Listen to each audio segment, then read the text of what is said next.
Buongiorno! Benvenuti. Amoroso, vai a fare shopping con i bimbi. Come state? Dai Liesel, su! Sono imbalsamati. Tempo di entrare e ho già perso in giro Liesel, tra l'altro con un paio di scarpine che le stavo provando. Danny è sconvolto. Ma in che senso? Scusami, sono bambolotti.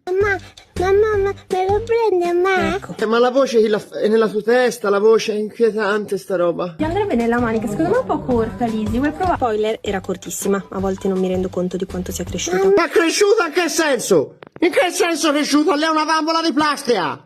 Mamma, Liesel, dai, mi fai guardare le cose? Prendi esempio da Danny che è così tranquillo. Ma per forza gli è tranquillo, gli è di plastica. E non sto attenta, questa smonta mezzo negozio. Me lo immagino, la farai il diavolo a quattro. Al massimo la risalterà nella scatola, no? Sinceramente vorrei evitare che ci riprendessero. Io invece vorrei proprio vedere il titolare del negozio. Signora, la sua bambola è tremenda. La m'ha buttata a giro tutte le... Abbiamo provato la valigia cavalcabile perché non si sa mai, se dovessi portarla in aeroporto sarebbe davvero comoda. Ma se tutti presenti in aeroporto con queste condizioni e mi arrestano. Ma che bella questa Danny per l'asilo. No, L'asilo?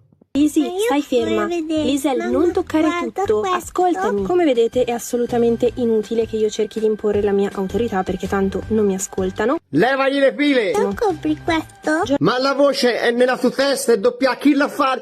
Non muove nemmeno la bocca! Giornata estenuante, la prossima volta senza dubbio li lascerò con la nonna. La nonna è che lei è un gonfiabile?